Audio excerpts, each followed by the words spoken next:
Hello बच्चों, चलिए प्रश्न को पढ़ते हैं। इसमें लिखा है एक ऊष्मारोधी बर्तन में आणविक द्रव्यमान m तथा विशिष्ट ऊष्माओं का अनुपात गामा वाली एक आदर्श गैस भरी है। यह जो है बच्चों चाल v से गतिमान है ये ऊष्मारोधी बर्तन, और अचानक विरामावस्था में लाई जाती है तो यह मानकर कि वातावरण में कोई भी ऊष्मा की हानि नहीं होती है, गैस के ताप में वृद्धि होगी। तो बच्चों गैस के ताप में वृद्धि हमें बताना है। चलिए बच्चों इस प्रश्न की मूल अवधारणा देख लेते हैं। बच्चों रुद्धोष्म प्रक्रम में देख लेते हैं किया गया कार्य बच्चों क्या होता है। रुद्धोष्म प्रक्रम में जो बच्चों किया गया कार्य होता है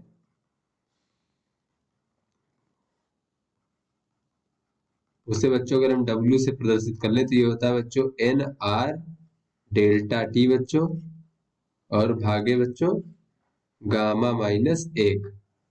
बच्चों ये एन क्या है, मोलों की संख्या, आर गैस नेतांक, डेल्टा टी तापमान में परिवर्तन, और बच्चों गामा क्या है, विशिष्ट ऊष्माओं का अनुपात।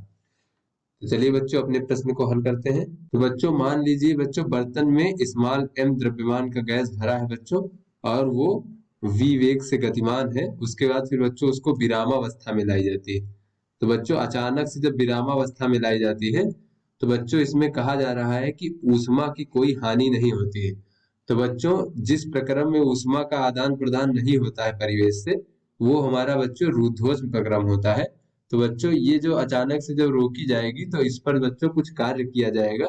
तो रुद्धोष्म प्रक्रम में जो कार्य होता है बच्चों वो हमारा इतना होता है, और ये कार्य किसके बराबर होगा बच्चों, गतिज ऊर्जा में परिवर्तन के बराबर होगा। तो बच्चों चाल v से जब गतिमान थी फिर अचानक से रोकी गई तो गतिज ऊर्जा में परिवर्तन कितना हो जाएगा बच्चों, वो हमारा हो जाएगा 1/2 द्रव्यमान m और वेग v का वर्ग। और बच्चों बाद में गतिज ऊर्जा शून्य हो जाएगी जब विरामावस्था में ले जाया जाएगा बच्चों।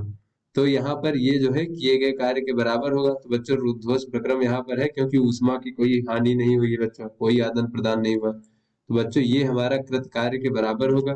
तो बच्चों कृत कार्य कितना होगा, एन आर डेल्टा टी भागे गामा माइनस एक।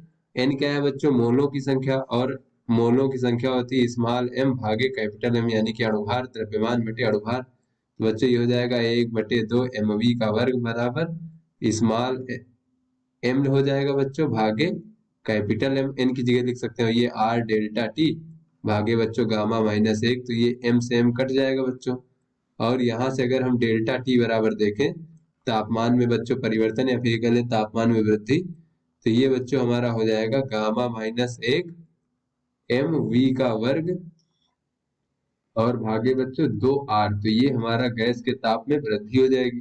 तो चलिए बच्चों ये हमारा बच्चों केल्विन में आ जाएगा इस प्रकार से। तो चलिए अपने विकल्पों को देखते हैं बच्चों। तो गामा माइनस एक mv का वर्ग भागे 2r, ये बच्चों सी विकल्प है, ये हमारा सही विकल्प है। तो आशा करते हैं बच्चों ये आपको समझ में आ गया होगा। धन्यवाद।